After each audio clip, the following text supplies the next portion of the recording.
একটা প্যাকেটে চটের বস্তায় শুকনো কিছু গোবর বা গু 2 কেজি বা 1 কেজি আপনি জমা করেছেন।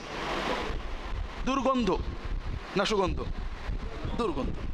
আপনি প্রতিদিন রাস্তায় বেরোনোর সময় মাথার উপরে ওই বস্তাটা নিয়ে বেরোন, সারাদিন ওটা নিয়ে ঘুরে বেড়ান, রাত্রে বাসায় এসে বালিশের পাশে রেখে ঘুমিয়ে পড়েন। এই যে ময়লার দুর্গন্ধটা সবার চেয়ে বেশি ভোগ করে কে? আমি না? হিংসা, বিদ্বেষ, শত্রুতা, মানুষের অমঙ্গল কামনা, কারোর প্রতি প্রচণ্ড বিরক্তিভাব, এগুলো দুর্গন্ধ। আপনি প্রতিদিন হৃদয়ে এই দুর্গন্ধ লালন করছেন। একটা মানুষের প্রতি প্রচণ্ড বিরক্ত, তার কথা মনে হলে অন্তর সংকুচিত হয়, তার খারাপ শুনলে মনটা ভালো লাগে, ভালো শুনলে মনটা খারাপ হয়ে যায়। ধর্মীয় কারণে অথবা জাগতিক কারণে আপনার অন্তরের ভিতরে মহা দুর্গন্ধ বয়ে নিয়ে বেড়াচ্ছেন, ওটা ফেলে দেন। কাউকে ভালোবাসতে না পারলে ভালোবেসে না খারাপ, আল্লাহ তোমার বান্দা তুমি যা পারো করো, আমি ওর কিছু বুঝি না, আমার হক আমি চাই। এটা যদি করতে পারেন অনেক লাভ হবে। তার একটা হলো শবে বরাতে সাধারণ ক্ষমা পাওয়া যাবে। 2 নম্বর, প্রতি সোমবারে এবং বৃহস্পতিবারে বান্দার আমল আল্লাহর কাছে যায়। আল্লাহ সাধারণ মানুষদের সবাইকে সাধারণ ক্ষমা দেন। শুধু যারা দুশ্মনী করে পরস্পরে কথা বন্ধ করে রাখে, বিদ্বেষ ভাব প্রচণ্ড রেখে দেখা হলে সালাম দিতে চায় না, এদেরকে আল্লাহ মাফ করেন না। আল্লাহর সাধারণ ক্ষমা পাওয়ার জন্য অন্তর বিদ্বেষ মুক্ত হওয়া জরুরি। আর হিংসা বর্জন করা আমাদের জন্য অসম্ভব, কারণ আমরা হিংসাকে এখন দিন বানাই ফেলেছি, ধর্ম বানাই ফেলেছি। আমরা বলি যে আল্লাহর জন্য ভালোবাসতে হবে, আল্লাহর জন্য হিংসা করতে হবে, ঘৃণা করতে হবে, আছে না? তার মানে আল্লাহর জন্য আমার দলের মানুষদের ভালোবাসতে হবে, আল্লাহর জন্য বাকি মুসলমানদের, এটা নাকি কথা? আল্লাহ রাসূল এই জন্য বলছিলেন আল্লাহর জন্য সকল মুমিনকে ভালোবাসতে হবে, আল্লাহর জন্য কাফেরদেরকে ঘৃণা করতে হবে। কথা বোঝেন? আমরা কাফেরদের ঘৃণা করার হাদিস আয়াতগুলোকে মুমিনদের উপর লাগাই দিচ্ছি। আপনি যখন মুমিনকে ঘৃণা করেন, হিংসা করেন, বিদ্বেষ করেন, তার মানে তার নামাজ, তার ঈমান, মুমিনের সবচেয়ে বড় ইবাদত কি? কি? ঈমান। ঈমান না? একজন মুমিন অনেক গুনাহ করে, বেদাত করে, মনে করেন হারাম করে, মনে করেন 1 লক্ষ গুনাহ তার আছে, কিন্তু ঈমান তার আছে, ঈমানের শর্ত পূরণ, ঈমান শর্ত পূরণ করে, শিরিক কুফর সরাসরি নেই, মুমিন বলে দাবি করে, আপনিও বুঝতেছেন ঈমান, সে কালেমা পড়ে, টুকটাক কিছু করে।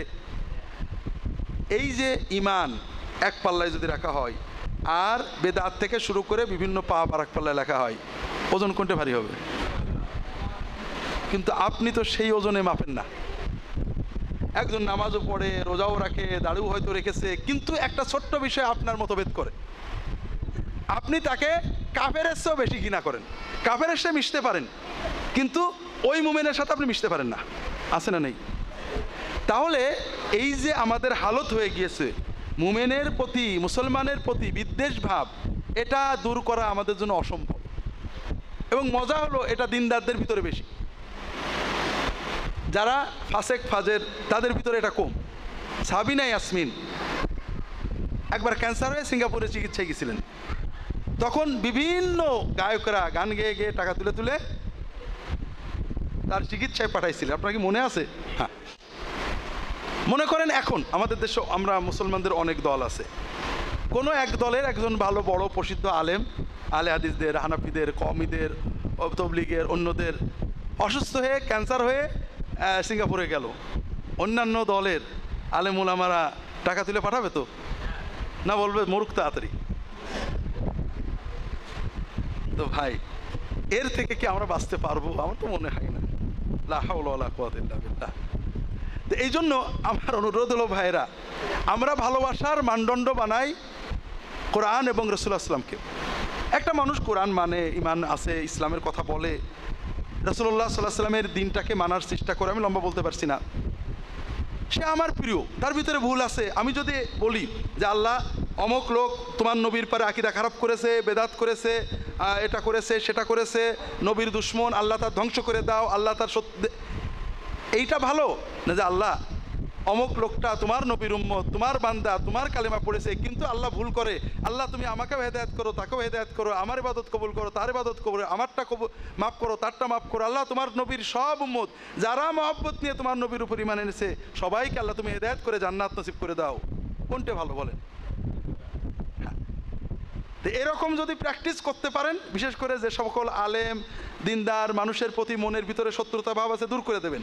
শত্রুতা ভাব দূর করা মানে তার মত গ্রহণ করা না, আপনি যেটাকে হক মনে করেন তার উপরে থাকবেন, কিন্তু দিনের আলেম দিনদার দায়ী মানুষদের সবাইকে ভালোবাসবেন, ভুল ভ্রান্তির জন্য পারলে তাকে বলবেন, নাইলে তার হেদায়েতের জন্য আল্লাহর কাছে দোয়া করবেন। কথা কি বুঝতে পারছেন? এভাবে প্র্যাকটিস করলে হয়তোবা আমাদের অন্তরের এই বিদ্বেষগুলো যেতে পারে। সবচেয়ে বড় কঠিন কথা ভাইরা, আমি মনে করেন আমি দাড়িটা রেখেছি সুন্নত সহি হাদিস মতো, কনফার্ম। আপনার দাড়িটা সহি হাদিস মতো না, এটা আমি কনফার্ম। কিন্তু আমার দাড়িটা আল্লাহ কবুল করেছে নাকি এটা পেশাদার দাড়ি ইমামতির জন্য রাখছি, নাকি আল্লাহ কোনো কারণে আমার দাড়িটা কবুল করেনি, এটাকে আমি জানি। যে লোকটার দাড়িটা সুন্নত মতো না, অথবা সে দাড়ি রাখেইনি, গুনাহ করছে, ওই লোকটা যে মরার আগে আমার সে ভালো আমল করে দাড়ি রেখে মরবে না, এটাকে আমি জানি। জান্নাতে কিয়ামতের দিন ওই লোকটা আমার আগে জান্নাতে যাবে না পরে যাবে, আমি কি জানি? তাহলে কিসের অহংকার, কিসের হিংসা ভাইরা? আমি বরং বলবো, আল্লাহ তুমি আমাকে সহি সুন্নত পালন করা তৌফিক দিয়েছো, তোমার দয়া আল্লাহ কবুল করো। আমার অমুক ভাই তমুক ভাই অমুক ধরে বিভিন্ন মানুষ আল্লাহ তোমার নবীর উম্মত হয়েছে, সহি মানতে পারছে না, সহি আকীদা পাচ্ছে না, সহি আমল পাচ্ছে না, আল্লাহ তুমি তাদের সবাইকে তোমার নবীর উম্মতকে কিয়ামতের দিন তুমি জাহান্নামে দিয়ে তোমার নবীকে বেইজ্জত করো না, সবাইকে জান্নাতের মতো আমল করে জান্নাতে যাওয়ার ব্যবস্থা করে দাও। এটা বলা যেত না? আল্লাহ দোয়া কবুল করুক না করুক আমার কি হতো? আমার লাভ হতো।